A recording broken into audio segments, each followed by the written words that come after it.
Good morning.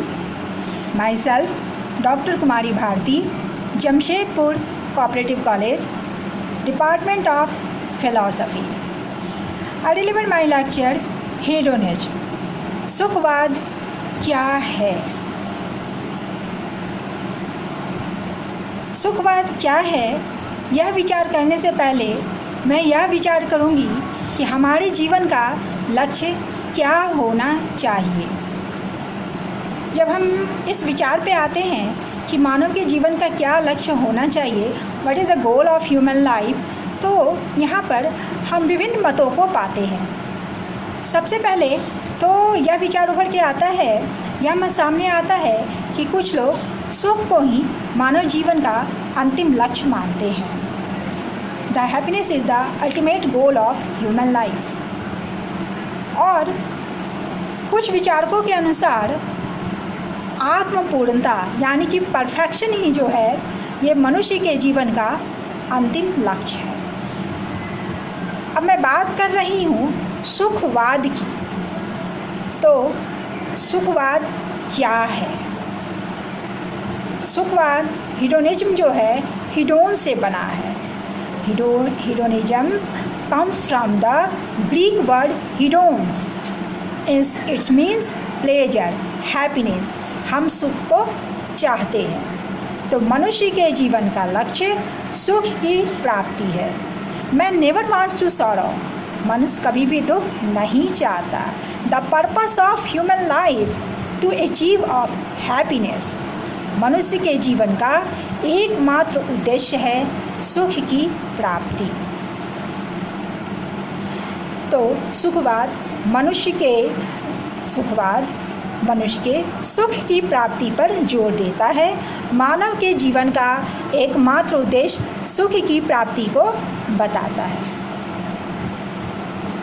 यहाँ पर जब मैं सुखवाद की बात कर रही हूँ तो यहाँ पर सुखवाद के दो रूपों की मैं चर्चा करूँगी। एक है मनोवैज्ञानिक सुखवाद, साइकोलॉजिकल हेडोनिज्म, और दूसरा है नैतिक सुखवाद, एथिकल हेडोनिज्म। अब प्रश्न उठता है कि मनोवैज्ञानिक सुखवाद क्या है और एथिकल सुखवाद, नैतिक सुखवाद क्या है? तो what is the difference between ethical psychological hedonism and what is the difference between ethical psychological and ethical hedonism? क्या अंतर है मनोवैज्ञानिक सुखवाद में और नैतिक सुखवाद में? हमारा जो मनोवैज्ञानिक सुखवाद है वह नेचुरल है, स्वाभाविक है। वह इस बात की चर्चा करता है कि मनुष्य के जीवन का स्वाभाविक उद्देश्य है सुख की प्राप्ति करना, और मनुष्य स्वाभाविक रूप से मनुष्य के जीवन में जितने भी प्रयास होते हैं, जितने भी कर्म होते हैं, सब वह सुख की ओर ही प्रयासरत रहते हैं। अगर मान लीजिए सुखों में हम कह सकते हैं कि मनुष्य किसी वस्तु की पूर्ति चाहता है, कोई किसी अभाव की पूर्ति चाहता है, कुछ डिजायर है, कुछ इच्छा है, कुछ कामना है, उसकी पूर्ति चाहता है, तो वह तात्कालिक प्रयास भी हो सकता है कि वह किसी वस्तु को चाहता है। तो he wants to desire anything and he fulfil and he will be satisfied. वह किसी चीज़ को चाहता है, अगर उसे वह चीज़ मिलेगी तो वह संतुष्ट होगा। एक उदाहरण, I give the examples and explain it. मैं आप लोगों के सामने एग्जाम्पल रखती हूँ और इसे समझाने की कोशिश करती हूँ। मान लीजिए कि एक विद्यार्थी है और वह काफ़ी मेहनत कर रहा है, ठीक है। There is a one student and he works labour hard, he want to success of our life, he wants to a good job, so he wants to a first division in graduation. एक विद्यार्थी है और वह मेहनत कर रहा है। मेहनत किस लिए? मेहनत इसलिए कि उसको जीवन में सफल होना है, उसको एक अच्छी नौकरी चाहिए। तो उस अच्छी नौकरी के प्रयास के लिए वह विद्यार्थी इस वक्त प्रथम श्रेणी में बीए पास करना चाहता है और इसके लिए वह मेहनत कर रहा है। तो हम तात्कालिक अगर देखें, तात्कालिक सुख को देखें तो हमारा उद्देश्य क्या लग रहा है? बीए पास करना। लेकिन अगर हम दूरस्थ लक्ष्य को देखें तो उसका उद्देश्य अच्छी नौकरी प्राप्त करना, ठीक है। और वह अच्छी नौकरी क्यों चाहता है? क्योंकि वह जीवन में सफल होना चाहता है। सफल होना चाहता है तो अल्टीमेट गोल क्या है? Ultimate goal is the happiness. So मनुष्य के जीवन का मुख्य उद्देश्य क्या है? मनोवैज्ञानिक सुखवाद क्या है? मनोवैज्ञानिक सुखवाद वह सुखवाद होता है जो यह मानता है कि मनुष्य के जीवन का एकमात्र लक्ष्य है सुख की प्राप्ति करना, और मनुष्य के जितने भी प्रयास हैं सब उसी दिशा में प्रयासरत है। मनुष्य सारे प्रयास उसी के लिए कर रहा है, सुख की प्राप्ति के लिए ही कर रहा है। ठीक है, इसी तरह से हम विचार करें नैतिक सुखवाद की। जब बारी आती है, जब नैतिक सुखवाद की बात आती है तो हम देखते हैं कि नैतिक सुखवाद जो है वह सुखवाद होता है जो यह विचार करता है कि मनुष्य के जीवन का एकमात्र उद्देश्य होना चाहिए सुख की प्राप्ति, होना चाहिए, should be achieve to happiness. The purpose of human life should be achieved to happiness। हमारे जीवन का एकमात्र उद्देश्य होना चाहिए सुख की प्राप्ति करना। और वहाँ पे साइकोलॉजी की जो मनोवैज्ञानिक सुखवाद है वह कहता है कि मनुष्य के जीवन का एकमात्र उद्देश्य है सुख की कामना करना, सुख की प्राप्ति करना। लेकिन यहाँ सुख की कामना करनी चाहिए, हमें सुख चाहिए। This is the basic difference of the psychological and ethical hedonism. Okay, ये दो अंतर है हमारे नैतिक मनोवैज्ञानिक सुखवाद और नैतिक सुखवाद में। नैतिक सुखवाद भी मनुष्य के जीवन का लक्ष्य जो है सुख की प्राप्ति को ही मानता है। The purpose of human life is aim to happiness, but should be the purpose of human life should be the aim of happiness। मनुष्य के जीवन का एकमात्र उद्देश्य होना चाहिए सुख की प्राप्ति करना चाहिए। This is the basic difference of the psychological and ethical hedonism. हम आगे बढ़ते हैं। हमने बात की नैतिक सुखवाद में कि मनुष्य के जीवन का एकमात्र उद्देश्य सुख की प्राप्ति करना होना चाहिए। अब यहाँ भी जब हम नैतिक सुखवाद की बात कर रहे हैं तो यहाँ भी कई सारे प्रश्न उभर कर चले आते हैं। अगर हम प्रश्नों को देखें तो यहाँ प्रश्न उभर के आते हैं, क्या सुख की प्राप्ति हमें अपने लिए करनी चाहिए या सुख की प्राप्ति हमें दूसरों के लिए करनी चाहिए?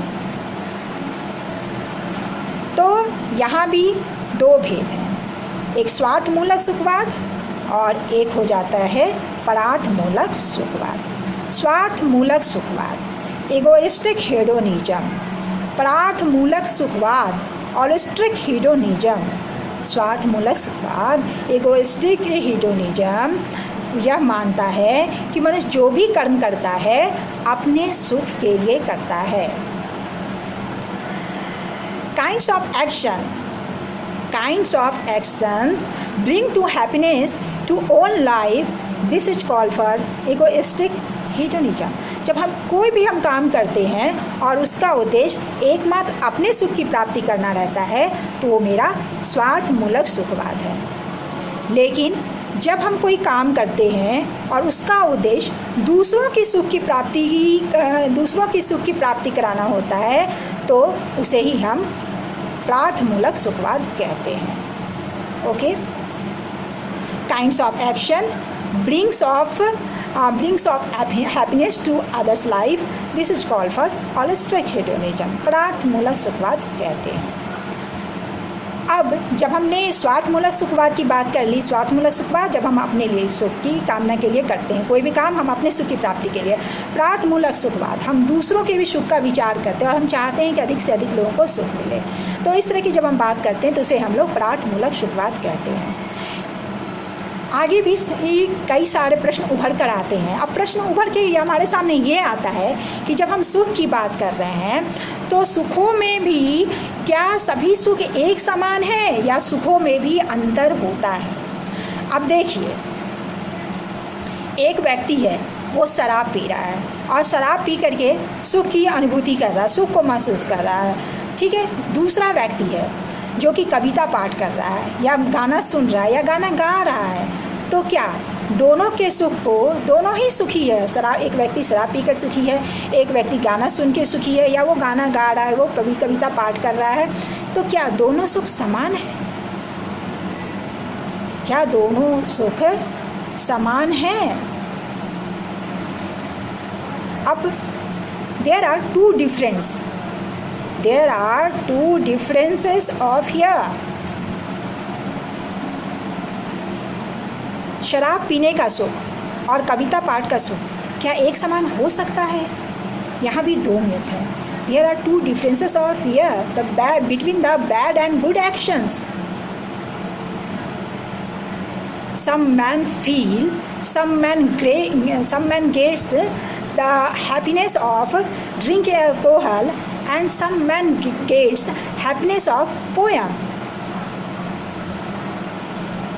There are both actions. Is the happiness is same? Question mark. क्या दोनों एक्शन का सुख समान है? अब यहाँ दो मत हो गए. एक मत कहते हैं कि हाँ, हम सुखों में भेद नहीं कर सकते, दोनों ही प्रकार के सुख समान हैं. लेकिन हमारा दूसरा मत कहता है कि हम सुखों में भेद करते हैं. हमारे सभी सुख जो हैं एक समान नहीं होते. जो मत, जो ओपिनियन, जो समर्थक हमारे ये कहते हैं कि सुखों में हम भेद नहीं करते, सभी सुख समान हैं. The equals of all actions, the equal of all happiness, this is called for gross egoistic hedonism. उसे हम निकृष्ट स्वार्थमूलक सुखवाद कहते हैं. और जो ये विश्वास करते हैं कि हमारे सुखों में अंतर होता है, there are different between good and bad actions, there are different between the happiness, this is called for refined egoistic hedonism. उसे हम लोग जो है उच्च कोटि का स्वार्थमूलक सुखवाद कहते हैं. ठीक है. जब देखिए यहाँ बात हो रही है निकृष्ट और उत्कृष्ट कोटि की सुखवाद को. तो निकृष्ट सुखवाद वह होता है जब हम सुखों में गुणात्मक अंतर, सुखों में भेद नहीं करते, ना गुणात्मक ना सुखों में भेद नहीं करते, सभी सुखों को एक समान मानते हैं. लेकिन जब हम सुखों में भेद करते हैं, ठीक है, तो उसे हम लोग उच्च कोटि का सुख मानते हैं. तो यहाँ चार प्रकार के सुखों में भेद हो गया है. निकृष्ट कोटि का स्वार्थमूलक सुखवाद, उत्कृष्ट कोटि का स्वार्थमूलक सुखवाद, और निकृष्ट कोटि का प्रार्थमूलक सुखवाद, और उच्च कोटि का प्रार्थमूलक सुखवाद. सो इस तरह से चार प्रकार के हमारे नैतिक सुखवाद में हम लोग चार प्रकार के सुखों को जानते हैं. ठीक है. Gross egoistic hedonism, refined egoistic hedonism, holistic egoistic hedonism and holistic refined hedonism. There are 4 kinds of hedonism. इस प्रकार से चार प्रकार के सुखों की हम लोग चार प्रकार के सुखों की यहाँ पर हम लोग चर्चा करते हैं. निकृष्ट कोटि का सुखवाद हो गया जिसमें हम लोग सुखों में अंतर नहीं करते, लेकिन जब वह सुख, वो भी सुख जब सिर्फ हम अपने लिए चाहते हैं तो वह निकृष्ट स्वार्थमूलक सुखवाद हो गया. लेकिन जब हम सुखों में भेद नहीं करते लेकिन हम दूसरों के लिए भी सुख को चाहते हैं, तो अधिक से अधिक लोगों की सुख की कामना करते हैं, तो उस प्रकार के सुख को हमने निकृष्ट प्रार्थमूलक सुखवाद कहा है. और उच्च कोटि का सुखवाद वह होता है जो हम अपने लिए चाहते हैं लेकिन सुखों में भेद करते हैं. Between the difference of the two happiness there is called for the holistic refined happiness. Okay. तो इस तरह से सुखों में जब हम कहते हैं कि प्रार्थमूलक उत्कृष्ट कोटि का सुखवाद और प्रार्थमूलक निकृष्ट कोटि का सुखवाद, तो चार प्रकार के सुखवाद हो गए. पहला है निकृष्ट कोटि का स्वार्थमूलक सुखवाद, फिर हो गया उत्कृष्ट कोटि का स्वार्थमूलक सुखवाद, और प्रार्थमूलक निकृष्ट कोटि का सुखवाद, और प्रार्थमूलक उत्कृष्ट कोटि का उच्च कोटि का सुखवाद. तो यहाँ पे चार प्रकार के सुखवाद हो गए. तो इस तरह से हम लोग सुखवाद को समझते हैं. ये सुखवाद की संक्षिप्त व्याख्या हुई। सुखवाद के भी सभी रूपों को डिटेल से पढ़ना है, जानना है। और जो मेरा पाठमूलक सुखवाद होता है उसी को हम लोग उपयोगितावाद भी कहते हैं। और इसके उपयोगितावाद में हम लोग मिल की उपयोगितावाद, बेंथम की उपयोगितावाद को अच्छी तरह से हम लोग जानेंगे, समझेंगे, तब जानेंगे और समझेंगे। इस तरह से हम कह सकते हैं कि सुखवाद क्या है। सुखवाद का एकमात्र उद्देश्य यह है कि वह अधिक से अधिक सुख की प्राप्ति पर जोर देता है। यानी मानव के जीवन का एकमात्र चरम लक्ष्य विचार करता है कि मनुष्य को सुख की प्राप्ति के लिए कोई भी कर्म करना चाहिए। उसने सुखों में भेद किया, नैतिक सुखवाद और मनोवैज्ञानिक सुखवाद और नैतिक सुखवाद। नैतिक सुखवाद में भी 2 प्रकार के सुखवाद आ गए थे, स्वार्थमूलक सुखवाद और परार्थमूलक सुखवाद। फिर उसमें भी भेद किया गया, निकृष्ट कोटि का सुखवाद और उच्च कोटि का सुखवाद। इस तरह से 4 प्रकार के सुखवाद हो गए। निकृष्ट कोटि का स्वार्थमूलक सुखवाद, निकृष्ट कोटि का परार्थमूलक सुखवाद, उत्कृष्ट कोटि का स्वार्थमूलक सुखवाद और उत्कृष्ट कोटि का परार्थमूलक सुखवाद। इस प्रकार से 4 प्रकार के नैतिक सुखवाद हो गए। आगे हम लोग फिर इसकी चर्चा करेंगे, जानेंगे, समझेंगे। So thank you.